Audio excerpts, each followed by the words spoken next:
चुनाव में 8वें चरण के लिए मतदान जारी। 7 राज्यों की 64 सीटों के लिए हो रहे हैं मतदान। दिग्गजों की किस्मत का होगा फैसला। वाराणसी में मोदी के प्रचार पर प्रशासन संशय। गोनियाबाग में रैली पर शाम 7 बजे तक प्रशासन देगा फैसला। गंगा आरती पर भी होगा फैसला। ईश्वर जहां केस में सीबीआई ने अमित शाह को दी क्लीन चिट। सीबीआई के पास नहीं कोई सबूत, विशेष कोर्ट में सौंपी स्टेटस रिपोर्ट। सीएम ने प्रियंका की पीए को अमेठी छोड़ने के दिए आदेश। अब बीजेपी नेता स्मृति ईरानी और प्रीति सहाय के बीच हुई थी कहासुनी। स्मृति ने किया था और उत्तराखंड में एक ही दौर में 5 लोकसभा सीटों पर हो रही है वोटिंग। कुल 74 उम्मीदवार लड़ रहे हैं लोकसभा चुनाव। 3 पूर्व मुख्यमंत्री की इज्जत भी दांव पर।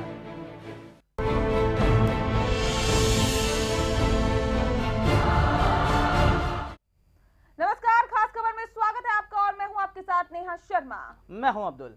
लोकसभा चुनाव के 8वें चरण के रण में देवभूमि के उम्मीदवार भी अपनी अहम भूमिका निभाने के लिए मतदान केंद्रों के बाहर लंबी लंबी कतारों में खड़े हुए दिखाई दिए, जिसे लोकतंत्र के लिए काफी अच्छा माना जा सकता है। आज हम खास खबर में बात करेंगे उत्तराखंड के रण की।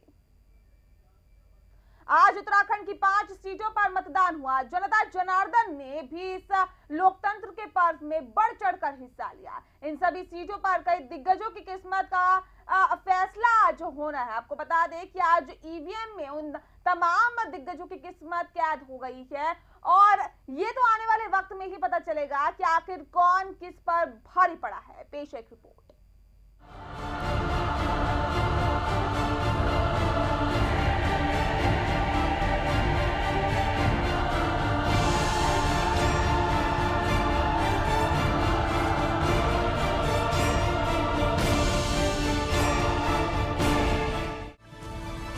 उत्तराखंड की 5 सीटों में टिहरी सीट पर बीजेपी की मौजूदा सांसद माला राज्य लक्ष्मी का मुकाबला पूर्व सीएम विजय बहुगुणा के बेटे साकेत बहुगुणा से है। इस सीट पर 2012 में हुए लोकसभा उपचुनाव में भी साकेत और माला राज्य लक्ष्मी आमने सामने थे। उस चुनाव में साकेत बहुगुणा को हार का सामना करना पड़ा था। उत्तराखंड की पौड़ी गढ़वाल सीट पर इस बार बीजेपी के बीसी खंडूरी की टक्कर कांग्रेस के हरक सिंह रावत और आम आदमी पार्टी के डॉक्टर राकेश सिंह से है। हरिद्वार सीट पर भी देश भर की निगाहें टिकी हैं। यहां से मुख्यमंत्री हरीश रावत की पत्नी रेणुका रावत कांग्रेस के टिकट से किस्मत आजमा रही हैं। उन्हें बीजेपी के रमेश पोखरियाल निशंक और आम आदमी पार्टी की कंचन चौधरी से कड़ी टक्कर मिल रही है। पोखरियाल जहां सूबे के पूर्व सीएम हैं, तो वहीं कंचन चौधरी पूर्व डीजीपी हैं। उत्तराखंड के नैनीताल उधम सिंह नगर सीट पर बीजेपी के भगत सिंह कोश्यारी मैदान में हैं। इस सीट पर पूर्व सीएम भगत सिंह कोश्यारी का मुकाबला कांग्रेस के केसी बाबा और आम आदमी पार्टी के बल्ली सिंह चीमा से है।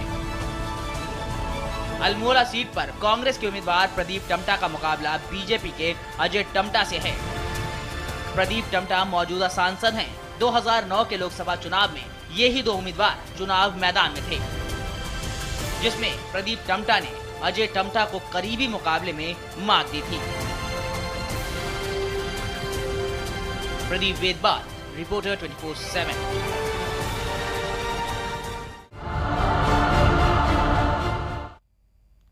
जी हां, उत्तराखंड की 5 लोकसभा सीटों के लिए भी मतदान हुए। उत्तराखंड में एक ही चरण में सभी 5 लोकसभा सीटों के लिए चुनाव किए गए। उत्तराखंड में इस बार 3 पूर्व मुख्यमंत्री की किस्मत का फैसला आज ईवीएम में कैद हो जाएगा। उत्तराखंड के मुख्यमंत्री हरीश रावत के लिए काफी ये महत्वपूर्ण सीट है। इस सीट के लिए हरीश रावत की पत्नी रेणुका रावत चुनावी मैदान में हैं। उनके सामने बीजेपी के नेता और उत्तराखंड के पूर्व सीएम रमेश पोखरियाल निशंक चुनावी मैदान में हैं। इसके अलावा अल्मोड़ा सीट से कांग्रेस के प्रदीप टमटा के सामने बीजेपी के अजय टमटा को चुनावी मैदान में उतारा गया है। इसके अलावा अगर हम बात करें, भगत सिंह कोश्यारी, भुवन चंद खंडूरी भी चुनावी मैदान में उतरे हुए हैं। जी हाँ, तो आपको बता दें कि देवभूमि का रण कुछ इसी तरह से है कि यहाँ पर दिग्गजों का अब आपको बता दें कि दिग्गजों की लड़ाई देखने के लिए मिल रही है। जहाँ हरिद्वार सीट की अगर हम बात करें तो हरिद्वार में रमेश पोखरियाल निशंक को बीजेपी ने चुनावी मैदान में उतारा है, तो वहीं रेणुका रावत कांग्रेस की तरफ से चुनावी मैदान में है।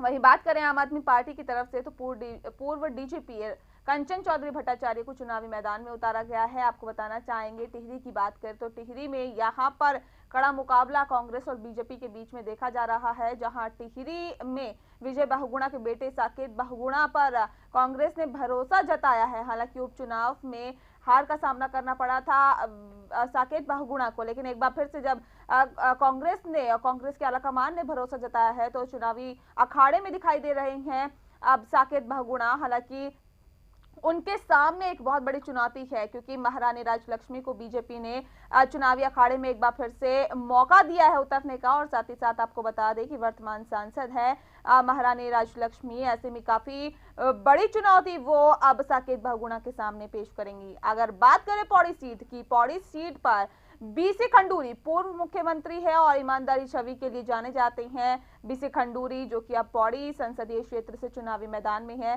साथ ही बात करें अगर हम हरक सिंह रावत की, तो हरक सिंह रावत रुद्रपुर से विधायक है और साथ ही साथ पौड़ी सीट से कांग्रेस के उम्मीदवार भी है। एक अहम मुकाबला यहां देखने के लिए मिल सकता है, क्योंकि जहां हरक सिंह रावत आम जनता में अपनी अलग पैंठ के लिए जाने जाते हैं, तो वहीं बीसी खंडूरी भी पूर्व मुख्यमंत्री हैं उत्तराखंड के और साथ ही साथ ईमानदार छवि के लिए जाने जाते हैं। वहीं बात करें नैनीताल उद्यम सीट नगर की, तो वहां से जिस तरह से केसी सिंह बाबा वहां से चुनावी अखाड़े में हैं, क्योंकि कांग्रेस के उम्मीदवार है और साथ ही साथ वर्तमान सांसद भी है।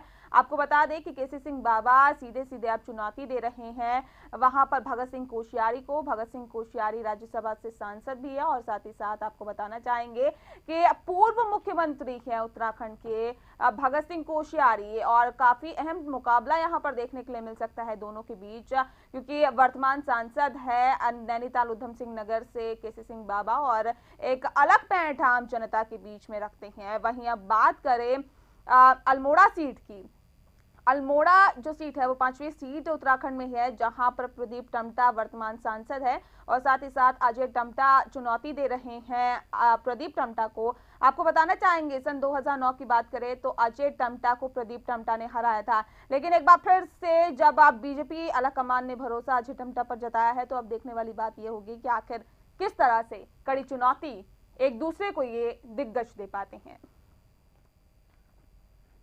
जी हां, उत्तराखंड की 5 लोकसभा सीटों के लिए आज मतदान जारी है। उत्तराखंड में एक ही चरण में सभी 5 लोकसभा सीटों पर चुनाव हो रहे हैं। जी हां, उत्तराखंड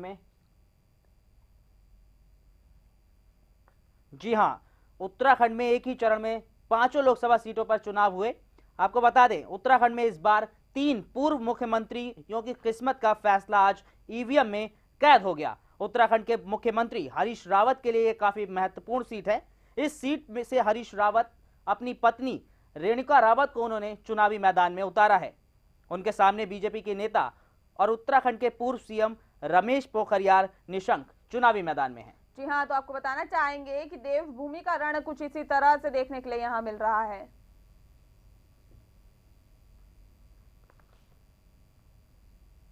तो वही अरुण शर्मा चमोली से हमारे संवाददाता फोन लाइन पे मौजूद है। अरुण, आपसे जानना चाहेंगे चमोली में किस तरह के हालात हैं और कितने प्रतिशत वोटिंग की खबर अभी तक आई है? जी, अभी तक तो जो कुल वोटिंग का प्रतिशत है वो लगभग 53 से ऊपर हो गया है, लेकिन चमोली में कई स्थानों पर लोगों ने आज मतदान का बहिष्कार करने का निर्णय लिया, लेकिन बाद में प्रशासन और कुछ स्थानीय जनप्रतिनिधियों ने मिलकर के इन पोलिंग बूथों पर लोगों से मतदान करवाया। और रही बात यहाँ पर मतदान की, तो दूरस्थ ग्रामीण क्षेत्रों में लोग कई मीलों पैदल चल करके आज वोटिंग के लिए गए और लगभग 2 बजे तक काफी हद तक लोगों ने मतदान कर दिया था। और आज मौसम भी अनुकूल रहा है, इसलिए मतदान का प्रतिशत बढ़ने की उम्मीद जताई जा रही है। बिल्कुल, तो मतदान का प्रतिशत बढ़ने की उम्मीद जताई जा रही है। अरुण, जानना चाहेंगे कि कहीं ना कहीं ये भी एक मतदान के प्रतिशत बढ़ने की वजह मानी जाए, क्योंकि जिस तरह से वोटिंग से पहले बारिश हुई, जाहिर तौर पर मौसम खुशनुमा हो गया, मौसम का जिस तरह से मिजाज बदला और तपन से लोगों को राहत मिली, और एक ये भी वजह है कि लोग बढ़ चढ़कर अपने घरों से बाहर निकले और पोलिंग बूथों की तरफ रुख किया। जी, मैं बता दूं कि पहाड़ों में मौसम अभी भी सुहाना है। यहाँ कोई न तो गर्मी है और न ज्यादा अब सर्दी रह गई है, लेकिन जो मत का प्रतिशत बढ़ने का एक वो है कि अब इस बार जो है निर्वाचन आयोग ने बड़ी जागरूकता अभियान चला करके लोगों को ये जागरूक किया था कि वो अपने मत का प्रयोग जरूर करें। और मत में जो नोटा एक विकल्प आया है, नोटा जो विकल्प आने के बाद लोगों में एक मत डालने का जो चलन था कि भाई जी नहीं भी चाहते हैं तो डालना पड़ता था, लेकिन इस बार लोगों में अरुण चलिए आप बने रहिए हमारे साथ। कोटद्वार से हमारे संवाददाता सीधे जुड़ गए हैं गिरीश तिवारी। गिरीश, आपसे जानना चाहेंगे कोटद्वार में किस तरह का माहौल देखा गया, क्योंकि जाहिर तौर पर यह कहा जा सकता है कि मौसम खुशनुमा था। किस तरह के प्रशासन के इंतजामात रहे आज वोटिंग के दौरान और कितनी वोटिंग प्रतिशत यहाँ पर रहा? मैं आपको बता दूं कि मौसम ने बराबर साथ दिया है। जैसे कि संभावना लगाई जा रही थी कि शायद मौसम खराब होगा, शायद कुछ वोटिंग प्रतिशत भी घटेगी, लेकिन मौसम ने बराबर साथ दिया है। और प्रशासन की व्यवस्था भी बिल्कुल चुस्त और दुरुस्त देखी गई है यहाँ पर। जहाँ तक करी जाए वोटिंग प्रतिशत की बात, तो मैं आपको बता दूं कि जब हम लोगों ने 11 बजे इसकी सूचना ली तो 11 बजे तक भी 27% करीबन यहाँ पे लोग वोटिंग कर चुके थे। और अभी 3 बजे की बात मैं आपको बताऊं, अभी हमने संज्ञान में लिया है तो 46% जो है वोटिंग 3 बजे तक हो चुकी थी। अभी 6 बजे दोबारा इसकी जानकारी और आने वाली है। संभावना लगाई जा रही है, हो सकता है कि 75% तक वोटिंग जा सकती है। खास करके देखा जाए तो युवाओं का रुझान बहुत ज्यादा इस बार था। इस तरीके से मैं ये कह सकता हूँ कि चुनाव आयोग द्वारा इस तरीके से इस चीज को लोगों तक पहुंचाया गया था कि इस बार ज्यादा से ज्यादा लोगों ने जो है वोटिंग करी है। जी चलिए, शुक्रिया गिरीश तमाम जानकारी हम तक पहुंचाने के लिए। और अरुण, आपका भी शुक्रिया जानकारी हम तक पहुंचाने के लिए। तो आपको बता दें कि आप टीवी स्क्रीन पर अपनी 6 तस्वीरें देख रहे हैं, जहां पर देहरादून में आप देख सकते हैं हरीश रावत ने किस तरह से अपने मत का प्रयोग किया और मतदान केंद्र पर सूबे के मुखिया पहुंचे और साफ तौर पर लोकतंत्र के पर्व को मनाते हुए यहाँ पर दिखाई दिए। और इसी के साथ यहाँ रुकेंगे एक छोटे से ब्रेक के लिए, बहुत जल्द लौटेंगे, आप बने रहिए हमारे साथ।